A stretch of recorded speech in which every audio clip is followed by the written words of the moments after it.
एक बार एक शिकारी शिकार करने के लिए जंगल में पहुंचा। उसने अपने तीर पर बहुत ही खतरनाक जहर लगाया और शिकार को निशाना बना करके उसने तीर को छोड़ा, लेकिन उसका तीर चूक गया और तीर एक पेड़ पर जा लगा। वह पेड़ बहुत ही हरा भरा और बहुत सारे तोते उस पेड़ पर रहते थे। जैसे ही वह जहरीला तीर उस पेड़ पर जाकर लगा, वह पेड़ धीरे धीरे सूखने लगा और उस पेड़ पर जो भी तोते रहते थे वह एक एक करके उस पेड़ को छोड़कर जाने लगे। उस बड़े से पेड़ के कोटर में एक बहुत ही बूढ़ा तोता रहता था जो बहुत ही धर्मात्मा और अच्छे मन का था। सभी तोते उस पेड़ को छोड़कर जाने लगे थे, लेकिन वह बूढ़ा तोता जाता था, दाना लेकर के आता और उसी कोटर में आकर के बैठ जाता था, परंतु उस पेड़ को छोड़ने को तैयार नहीं था। बूढ़े तोते के साथियों ने कई बार आकर के उसे समझाया कि यह पेड़ सूख रहा है और किसी दिन गिर भी जाएगा, चलो किसी और पेड़ पर चल कर रहा जाए, परंतु वह बूढ़ा तोता वहां से जाने को तैयार नहीं हो रहा था।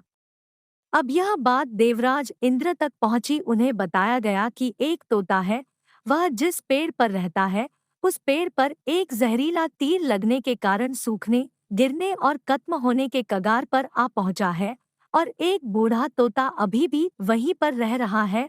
वह दाना लेकर आता है और वहीं पर रहता है, जबकि उस जंगल में बहुत सारे पेड़ हैं, लेकिन वह उसी पेड़ पर रह रहा है।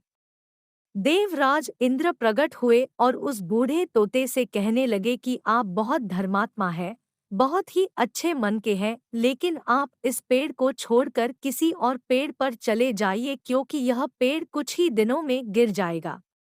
तालाब के पास में बहुत से बड़े बड़े हरे भरे पेड़ हैं, बड़े बड़े कोटर हैं, उन पेड़ों पर फल भी लगे हुए हैं, उन्हें वहीं पर तोड़कर खा सकते हैं, परंतु यहाँ से आप चले जाएं। तोता बोला, माफ कीजिएगा।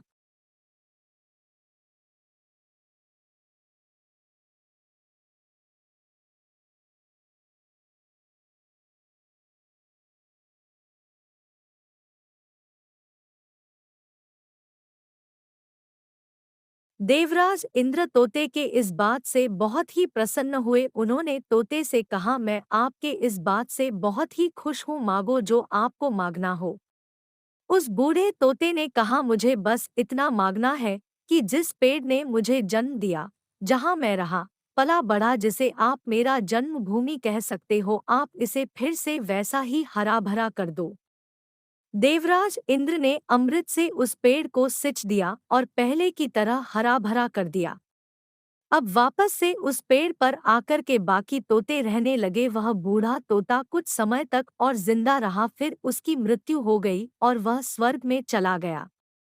यह कहानी हमें सिखाती ये है कि जब भी किसी इंसान का बुरा दौर आता है तो इमोशनली वह टूटा हुआ होता है, उसे किसी के सहारे की जरूरत होती है, किसी की आवश्यकता होती है। अगर आप ऐसे समय में उसे छोड़कर चले जाएंगे, उससे बात नहीं करेंगे, मुंह मोड़ लेंगे, तो आपसे बुरा कोई नहीं है, क्योंकि आप किसी के सुख का साथी बने या ना बने, लेकिन आपको हमेशा किसी के दोह का साथी जरूर बनना चाहिए।